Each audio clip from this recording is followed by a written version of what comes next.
Qu'est-ce que l'éthique? Vous en débattez depuis un certain temps et dans ce colloque. Moi, j'ai un peu l'habitude de dire, de manière caricaturale, et c'est pas une marque de l'éthique, que au fond, la religion révèle une vérité aux croyants, que la morale édicte des règles, mais que l'éthique s'interroge. Ça a l'avantage de mettre au bout de l'éthique ce point d'interrogation qui est un doute, et que ce doute, obligatoirement, il est utile et fertile, parce qu'il vaut mieux toujours avoir des doutes collectifs que des certitudes individuelles, en éthique comme en politique d'ailleurs. Et donc, on pourrait se dire, bon, puisqu'il y a un doute, puisqu'il y a des situations tellement personnelles, tellement individuelles, des situations extrêmement douloureuses, qui dépendent du contexte, des circonstances, pourquoi faire des lois? Et c'est peut-être la première des questions qu'on peut se poser. Est-ce que la loi n'est pas, dans son caractère trop rigide, trop limitative? Et est-ce qu'il vaudrait pas mieux avoir un groupe d'experts qui réfléchit? Après tout, les anglo-saxons n'ont pas de loi de bioéthique. Et ils s'en portent pas plus mal. Ça n'empêche pas qu'ils ont une réflexion sur ce sujet. Mais l'histoire de France est ainsi faite que la France républicaine pense que le peuple a le pouvoir. Et en même temps qu'elle le pense, elle essaie de le mettre en œuvre. Et pour le mettre en œuvre, elle se dit ces sujets sont trop compliqués pour être confiés à des experts ou à des politiques. Et donc on va le confier au peuple. Et pour le confier au peuple, la meilleure façon, c'est de faire des lois et de le faire des décisions par les représentants du peuple. Voilà donc pourquoi la France est un des rares pays en Europe à avoir des lois de bioéthique et à faire des lois sur la bioéthique, bien sûr en concertation avec des réflexions du Comité national d'éthique ou autre. Mais en tout cas, à la fin, c'est le Parlement qui tranche. Dans ce contexte, on pourrait se dire que, puisque c'est une loi, quel type de loi? Est-ce que c'est une loi normale, entre guillemets? Je parle avec prudence devant le garde des Sceaux, l'ancien garde des Sceaux, mais ou est-ce que c'est une loi qui a une caractéristique particulière? Bien oui, parce que si j'introduis le doute dans la norme, comment puis-je définir la norme? Or, la loi, elle est normative. Elle dit non pas le bien et le mal, mais elle dit le permis et l'interdit, le juste et l'injuste. Elle dit en même temps, cette loi, qu'elle s'applique partout sur le territoire. Et alors j'approche avec encore plus de prudence et de doute, parce que je me dis, mais est-ce que les mêmes principes s'appliquent à l'enfant qui va naître ou qui naît et au vieillard qui est en train de mourir? Eh bien oui. Oui, et c'est le principe de l'universalité de la réflexion éthique qui est basée sur les choses que vous connaissez, l'égalité, la bienveillance, la non-malfaisance, etc. Mais en réalité, quand vous utilisez les mots et que la plume se pose sur le papier, vous êtes obligé de mettre des mots que un jour un conseiller d'État me disait, vous utilisez des mots flous. Je dis, j'utilise des mots flous parce que c'est des mots qui rappellent un certain nombre de valeurs. Qu'est-ce que c'est qu'une obstination déraisonnable? Récemment, sur l'affaire douloureuse de Vincent Lambert, on me demande de définir l'obstination déraisonnable. Eh bien, c'est quand persévérare diabolicum, quand on persévère dans l'erreur, qu'on s'aperçoit que l'erreur est manifeste et qu'en même temps on continue à s'obstiner. À quel moment apparaît l'obstination déraisonnable? Ben, peut-être que là aussi, le deuxième élément, c'est que si je doute, eh bien la décision que je prends la plus collective, la plus basée sur le dialogue, est celle qui a le moins de chances de se tromper. Et au fond, l'éthique rejoint la démocratie.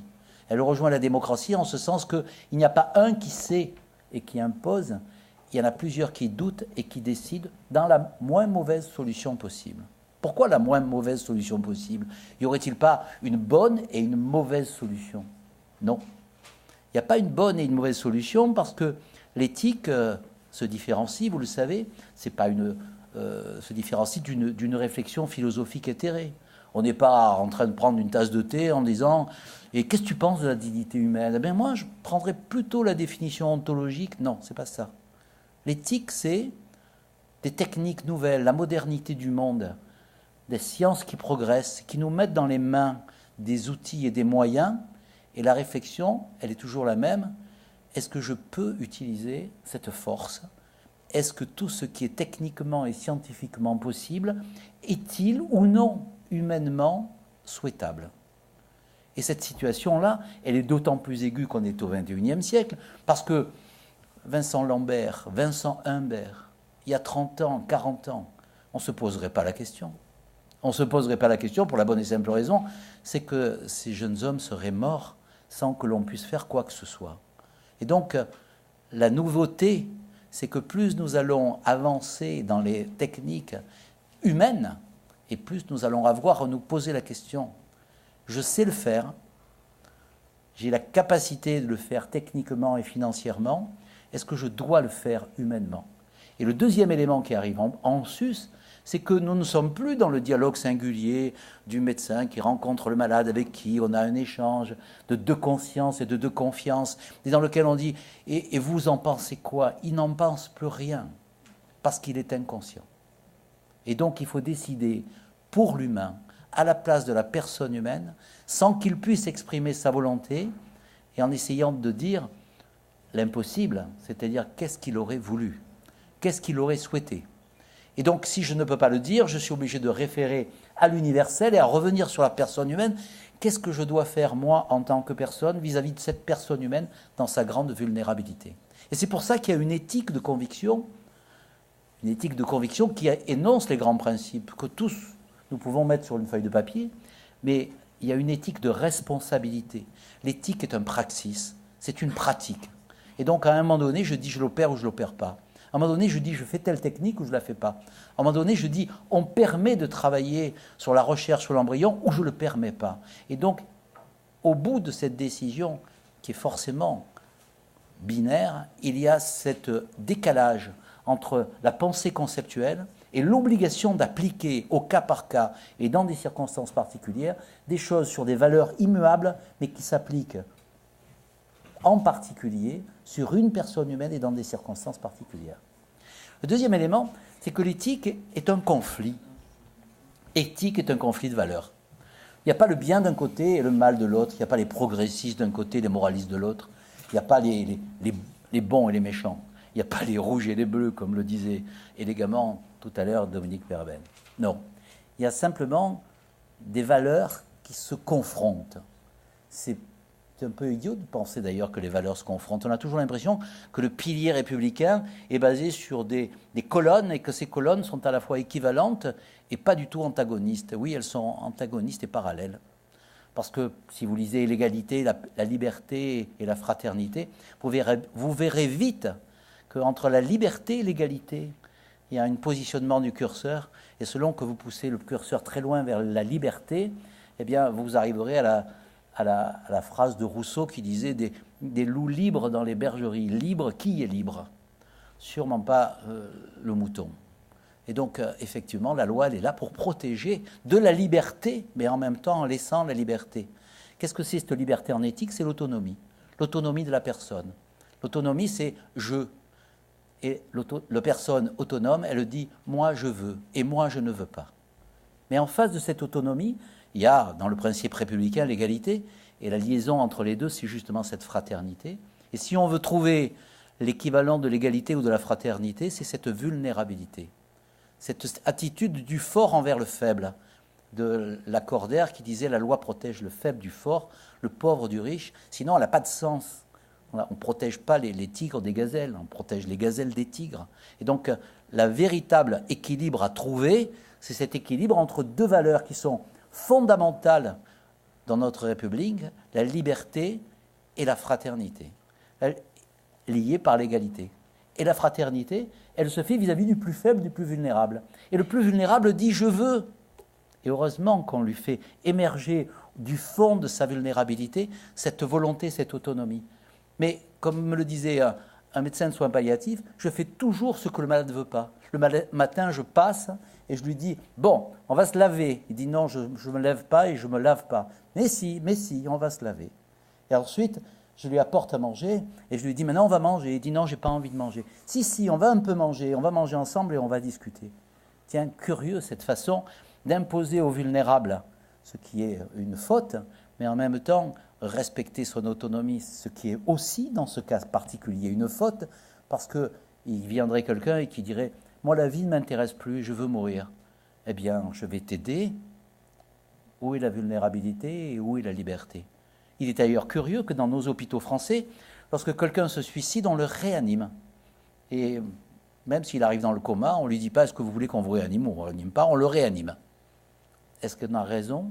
Pourtant, sa liberté s'est bien exprimée. Elle s'est même exprimée non pas dans la pensée, mais dans l'acte. Il est allé jusqu'à attenter à sa vie.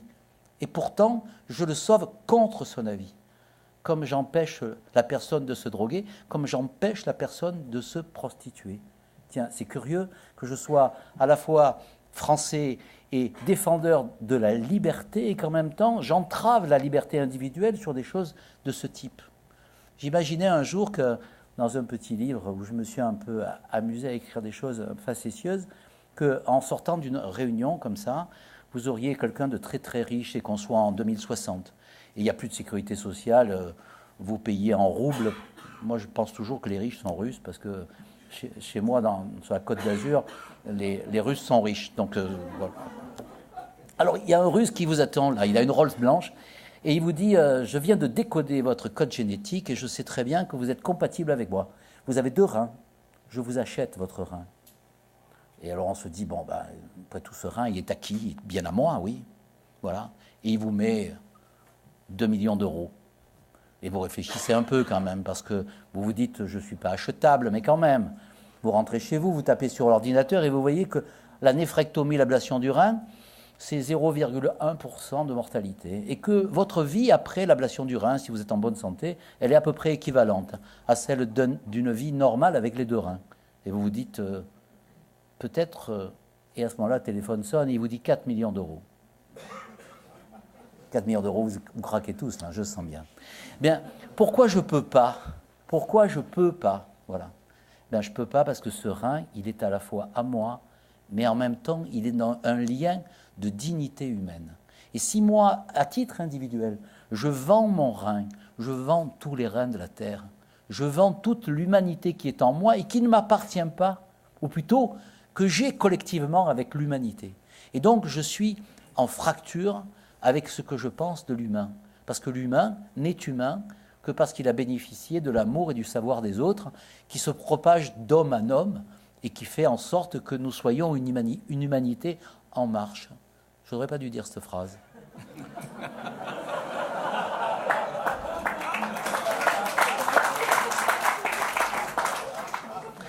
On va dire que c'est un acte manqué pour faire plaisir à Dominique, mais que je me mets franchement en difficulté. Bon.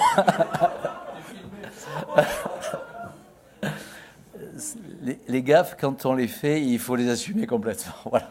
Donc, pour revenir à cette idée du lien qui nous unit et du projet qui nous anime, qui est l'humanité, je ne suis pas libre au point de dire je fais ce que je veux de moi, parce que je suis responsable de moi, parce que je suis responsable des autres.